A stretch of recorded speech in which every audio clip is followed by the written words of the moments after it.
Thanks, Kim. And I just want to add to my virtual audience, if you have any questions, because we will open it up for Q&A, I will pass your questions on to Michael. Thank you. So reading that makes me feel old because I've been around for a while. So earlier this month, the Kansas Jayhawks men's basketball team won the NCAA men's tournament. And the South Carolina Gamecocks women's team won the women's championship. And fantastic teams going through the March Madness and stuff like that. But the big story here in New Jersey wasn't about Kansas and wasn't about South Carolina. It was about a small school from Jersey City, St. Peter's University. They knocked off Kentucky in the first round. And then they knocked off Murray State in the second round and went to the Sweet 16. The first time any 15 seed did that in the history of the NCAA tournament. Now, they didn't have all the talent in the world. In fact, none of their kids were recruited by Kentucky or North Carolina or any of those schools and stuff. But what they did is they played as a team. They had a coach that had a clarity of mission. They knew what they were going to do. They sacrificed for one another, and they played as a team so that they could overcome superior challengers or adversaries, if you will. That same requirement exists in cybersecurity. Not everybody is going to have the top technologies, the top resources and stuff, but if we play as a team, we can overcome some of those adversaries that we have and out there. So it's not only that part of it, but not only playing as a team, sacrificing for one another, everybody knowing their role within the team, but it's all those different functions within an organization that not only help those 5 players that were out on the court, but also the trainers, the managers, the people that do the laundry for the team, the people that do the logistics to make sure the team gets to the games on time, where they're going, all those different things that the university provided. That's what made St. Peter's successful. And then they had a bunch of kids that worked their butts off. So it wasn't just they showed up and they went out and practiced and then they went to games. You had the kid, Dougie Yettert, who lives in Nutley, New Jersey. He would go home and practice shooting 1,000 shots a day. Okay? You don't get to the Sweet 16 without that type of commitment, that type of practice, not only as a team, but on your own. So being successful in the sports world, being successful as a musician, being successful in anything that you want to do is going to require a lot of that same personal commitment. You don't just become good by showing up to work in a cybersecurity operations center without continuous learning on your own, watching those YouTube videos, looking at things at line, having your own lab at home. All of those things are really important individually.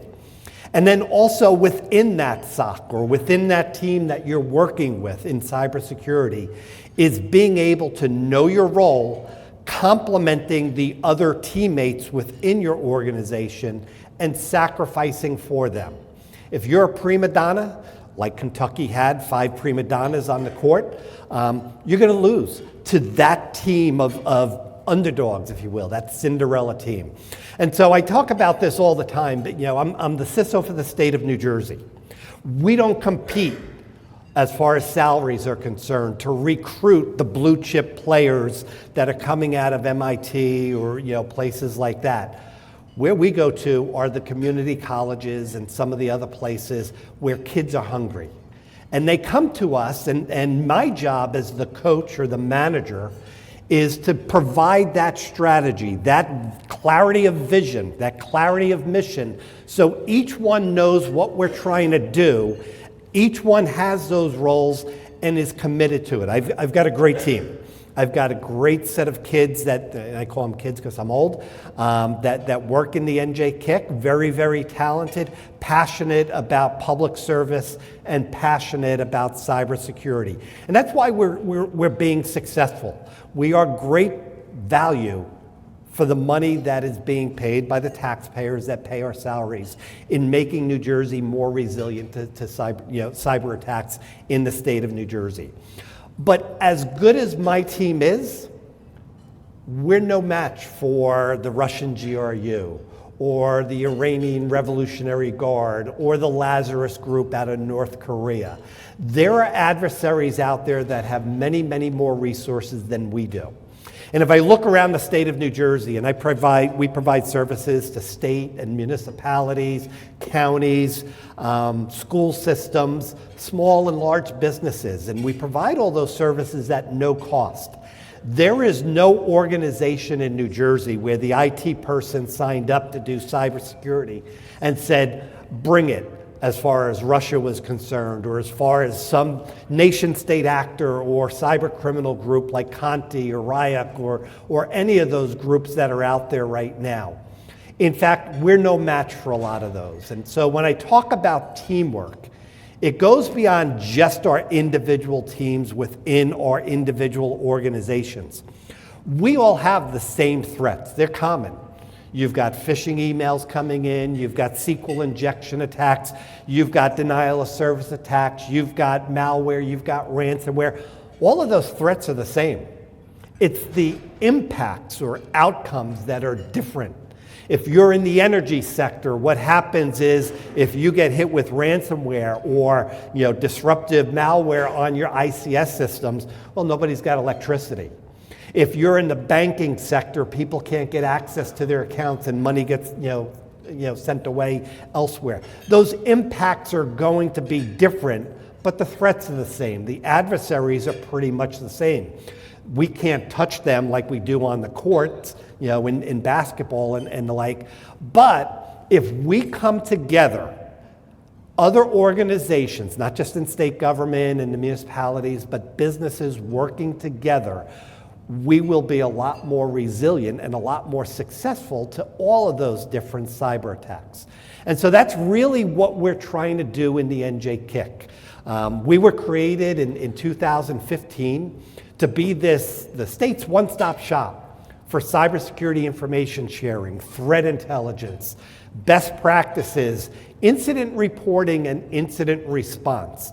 In 2015, if you went to the police department in your local town or city, they probably didn't even have anybody that was going to be able to take a report on a cyber incident that you had. And the executive order that created us realized this. Cybersecurity was becoming so popular and so prevalent, all these different attacks, whether it was starting back with Target and Home Depot and those data breaches from years ago, but it was also affecting businesses and individuals here in New Jersey, critical infrastructure, governments, and everybody else was becoming victimized. So let's have this centralized resource that provides those services to everybody in the state so that we can have this whole of state approach to cybersecurity. Rather than, I think we've got 1,500 local government organizations in New Jersey, from municipalities to school systems to municipal utility authorities to counties to 3 branches of state government to 72 agencies in the executive branch and 24 departments. None of them on their own is going to be able to defend against a well-resourced adversary. And it's the same thing in the business community. There's 800,000 businesses registered in the state of New Jersey. Each one of those can't defend against Chinese army that's trying to take their intellectual property and all those different adversaries. But by working together in this whole of state or collective defense approach, where we all have this same mission to protect ourselves, where we all come together to share information, where we all come together to help each other move forward, that's how the state and how everybody in here is going to do better. And that includes all sectors of society. That's not just us in cyber. This is everybody that has a seat at the table as far as being able to do this. So in New Jersey, we're a little bit different than just about every other state. We were the first state in the country where cybersecurity was organized under the Office of Homeland Security and Preparedness at the state level. It's not part of IT. And why isn't it part of IT? Because cyber goes far beyond IT. Everything that is physical today is connected to the public internet. So when you drove here today, you probably passed those overhead variable message signs that said 45 minutes to get to this destination. You probably went through Easy Pass. You probably had your thermostat set, based on, a smart thermostat. Everything that can be connected will be connected. So we think of cybersecurity and security as all threats, all hazards, all the time. The industrial control systems that are feeding the chemicals to clean your water that you're drinking is not part of an IT function. That's an operational function. Manufacturing is operation. So all these different things. So coming back to the NJ kit, right? So we were created in 2015 to be this one-stop, this central civilian interface for it. But it's not just that we have OHSP or Homeland Security personnel assigned to us. We've got state police detectives that are assigned to us. We have Office of Attorney General, Deputy Attorney Generals assigned to us. We have Office of Information Technology Security engineers. And we all come together in this fusion center, and we're literally located at the state's fusion center down in West Trenton, New Jersey, on the campus of state police, so that we're sharing those resources, not only the information, but the expertise, the best practices. The OIT engineers are going to help us make sure our systems are configured correctly. They're capable of doing what they're supposed to do. The state police detectives assigned to us are going to work directly with victims and may not be investigating the cases you bring to us, but they're going to get you in touch with the right law enforcement agency. And that's not just at the local or the state level.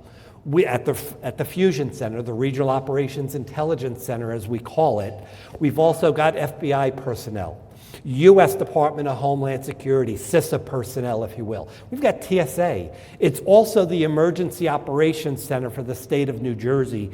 So if something went bad in the state, that's where we would all assemble to solve that issue or to work that issue. So whether it's a hurricane, a tornado, or a cyber attack, that Emergency Operations Center, where we have that Security Operations Center, is what we're doing. And so within state government, those different agencies that make up the NJKIC, within the broader Regional Operations Intelligence Center, the Fusion Center, with those federal government partners. And then we partner with other states, and we partner with other businesses. So I know last week on Thursday, we have monthly meetings with critical infrastructure sectors, the energy sector, because we know there's a war going on in Ukraine. There's threats against the grid here in the United States. Those threats are real. So we work with the CISOs and the security teams in each of those energy companies that make up New Jersey, each of the water companies for the water that you're drinking and all that other stuff. And we come together as that team to solve it. So a lot of things that we do, again, working as that team so that we can be more resilient. And I use that word resilient as many times as some people use zero trust or AI or blockchain. Resilient is really what we're after. We're never going to be secure. But what we want to be able to do is detect an attack. Okay, obviously we're going to try and prevent them. But just like we're not going to prevent every hurricane from hitting New Jersey, or every earthquake or every tornado, we want to be able to detect, respond, and recover from that attack. And just like any set of parents that have kids that go through school, when they're in kindergarten, they come home sick every other week. You get sick every other week.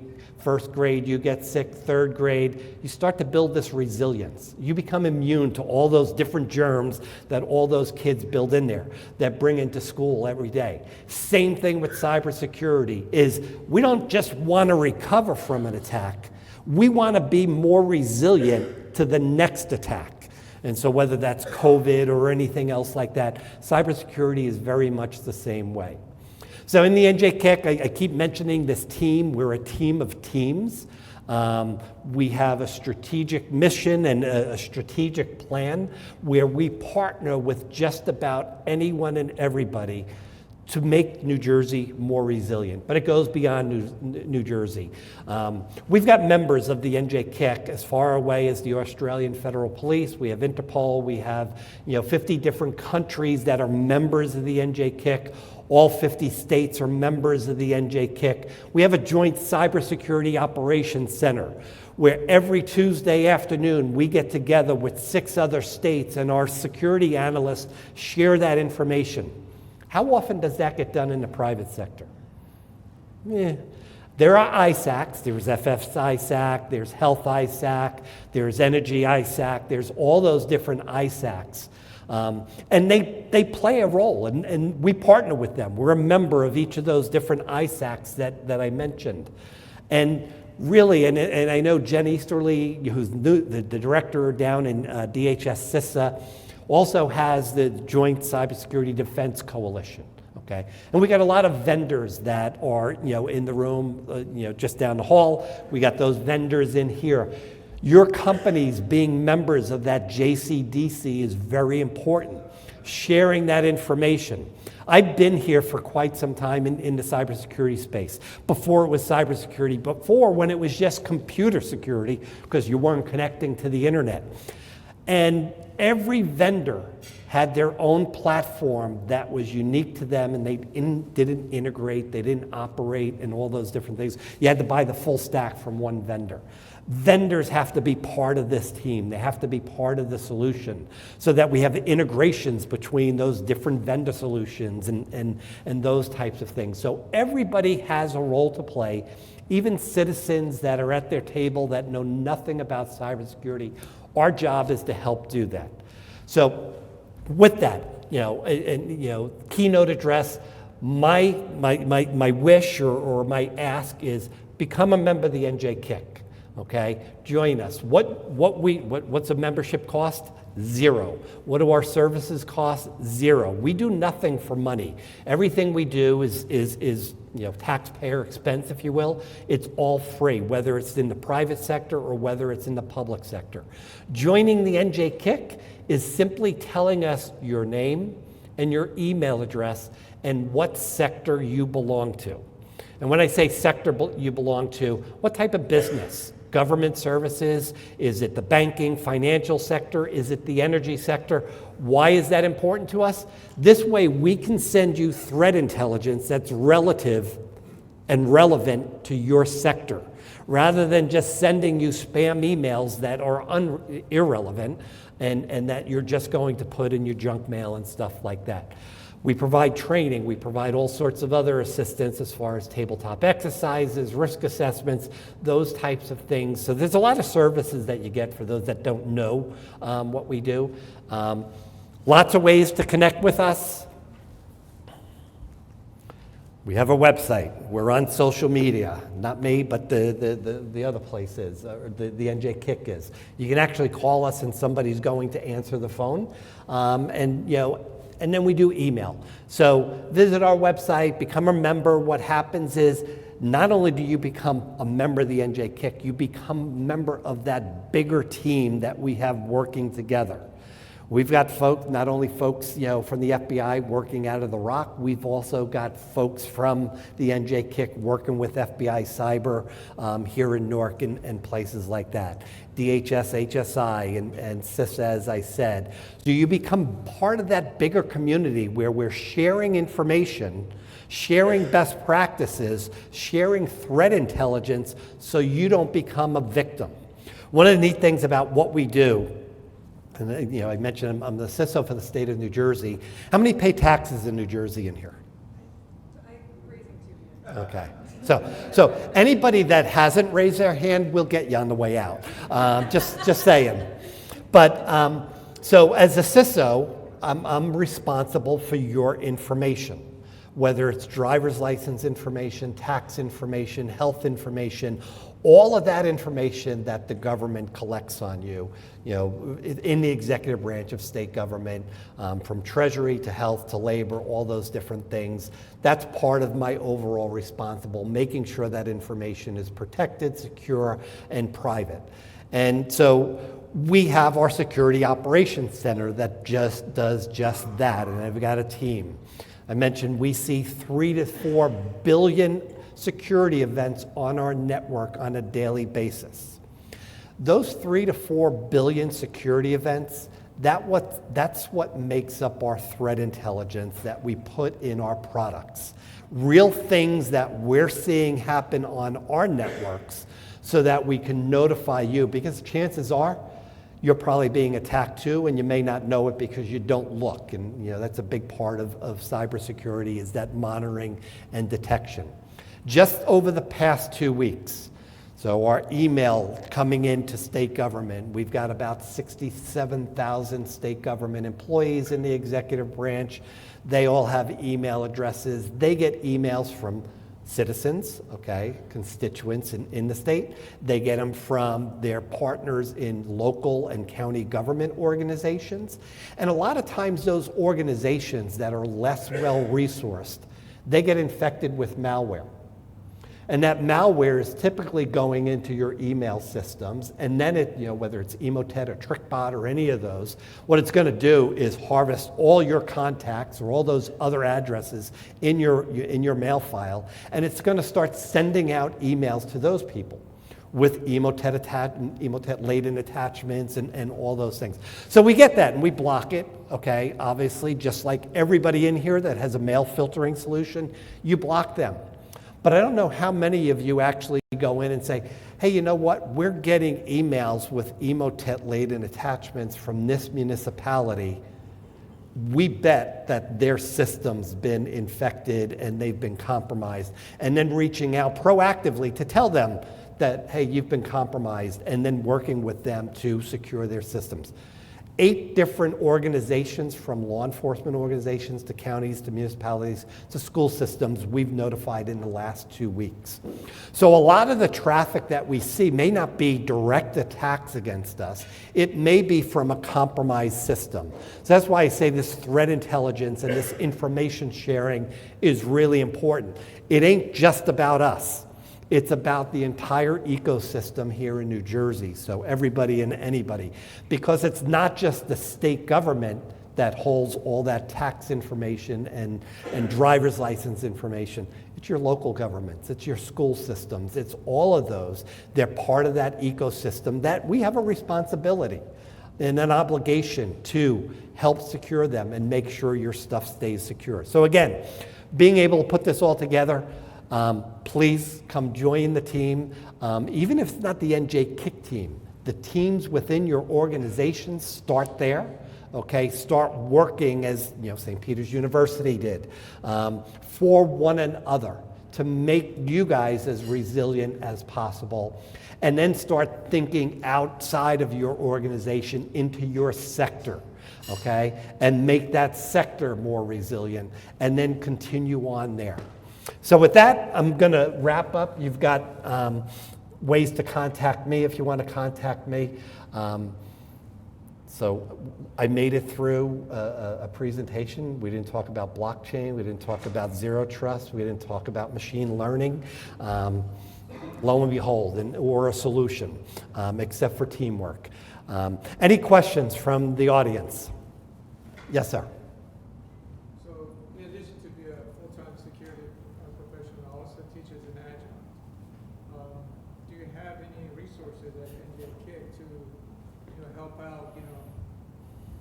Aspiring students, people want to get into cybersecurity, you want to help them out, thank you, to, get their feet off, off the ground, to be able to, and enter the career. Do you have any kind of resources that could help, like local universities? So you could have been a plant sitting there, and he wasn't. I don't know. What's your name? Alex. And where do you teach at? Rowan University. Rowan University. So the question is, do we have any resources for teachers to, get students involved in cybersecurity, this next-gen cyber workforce, if you will, or any things that we do in school systems? So right now, and why I say you were a plant, right now we've got almost 4,000 high school students competing in what we call CyberStart America. It's a hands-on competition, almost like a capture the flag competition, where each state's high school students compete against the other state's high school students. We've been sponsoring this for the past 4 years. Each of those past 3 years, this one's still going on, New Jersey has come in third place. This year we've got 3865 as this morning, high school students that are doing this. So yes, we provide those opportunities. We have internships, we have externships. Last night we just finished our externship with a team from Rutgers University, MBS students, who worked on a cyber threat intelligence sharing platform for us for the semester. So they gave their presentation last night. They've wrapped up. We're actually taking that CTI platform and are going to use it to start sharing cyber threat intelligence in real time. Last week, I was the judge at the capstone project for NJIT's computer science department.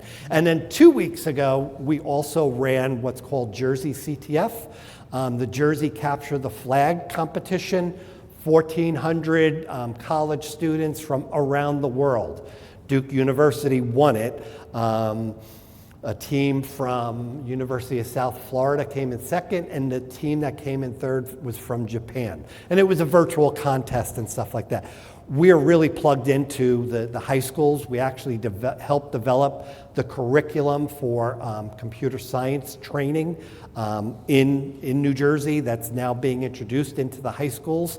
And in 2 weeks' time, we're meeting to do the cybersecurity curriculum for high schools. So yeah, a lot of that. Building that next generation cyber workforce is something that I'm really passionate about. I'm not going to be around for a long time, but I want people to come up and be as passionate and competent as possible, so yes. So just a follow-up. So people like from the school, like say computer science department, they can reach out to NJ Kick and start a relationship and, get support that way. And so down at Rowan, they had Gen Cyber Camp last summer. I don't know if you're familiar with it, but I actually spoke at Rowan for that Gen Cyber Camp. It's a cybersecurity camp for high school students. Yes, and we work with Rowan and Keene and Rutgers and Bergen Community College and Brookdale and every place else. So, okay.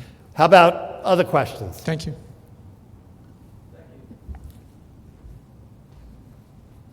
Thank you. I know you said you're not going to be around for very much longer, but looking ahead, considering FutureCon 5-10 years, what do you see as critical threats and protection measures?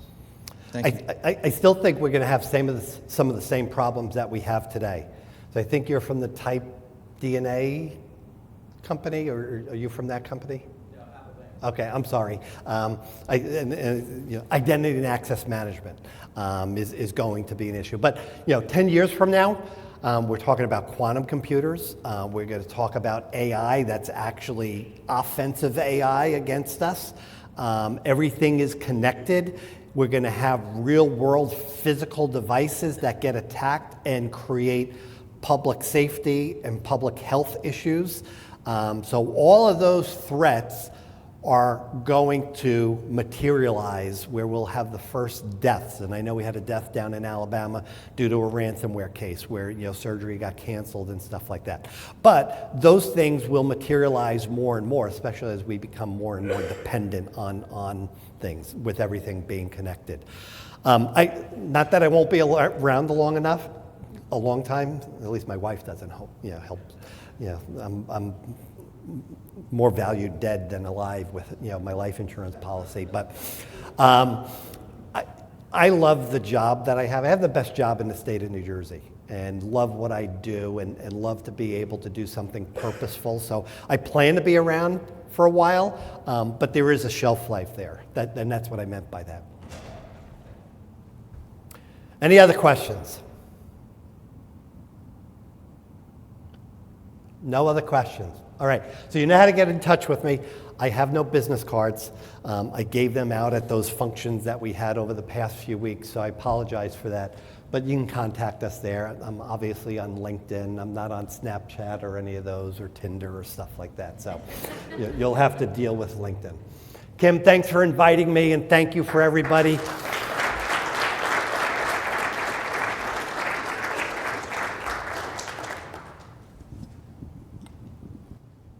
Okay.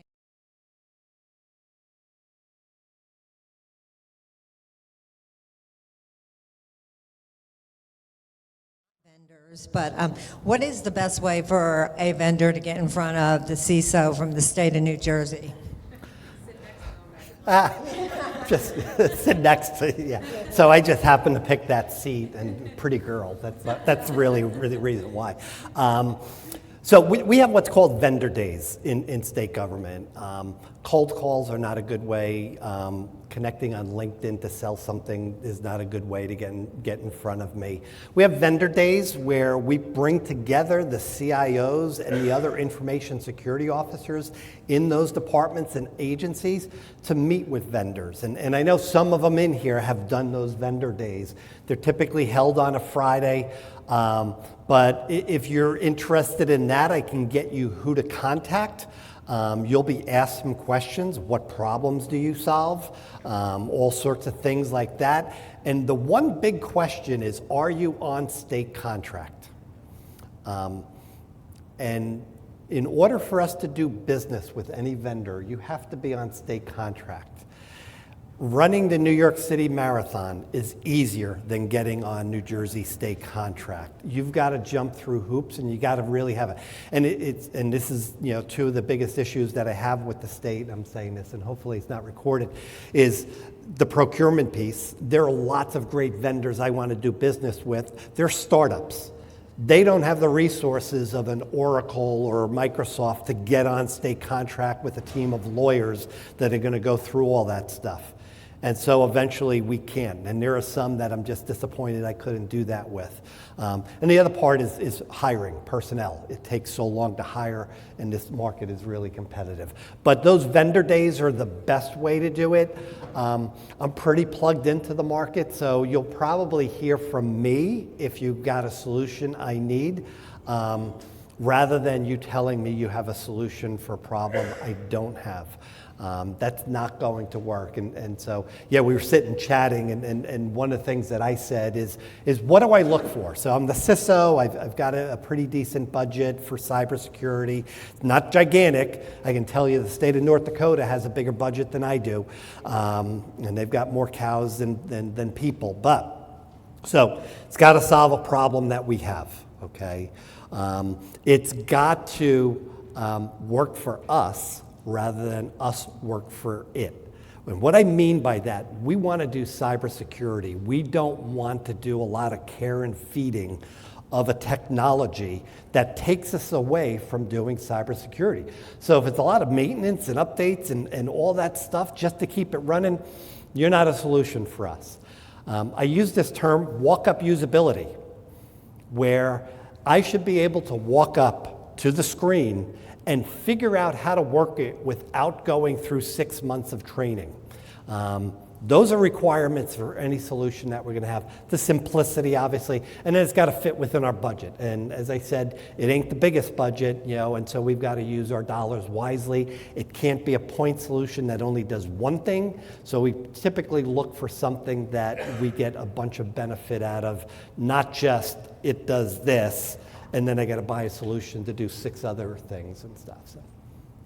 Thank you. That's just a great question, because I know you guys get inundated with emails. I can only imagine. Yeah. And as somebody was saying this morning, with all those fake LinkedIn things, there's so many of them that come in from people overseas and vendors and stuff like that, and I kind of ignore them. And I know any pretty girl that wants to connect with me doesn't really want to connect with me. They want to sell me something, so they're fake as well. Well, thanks, Mike.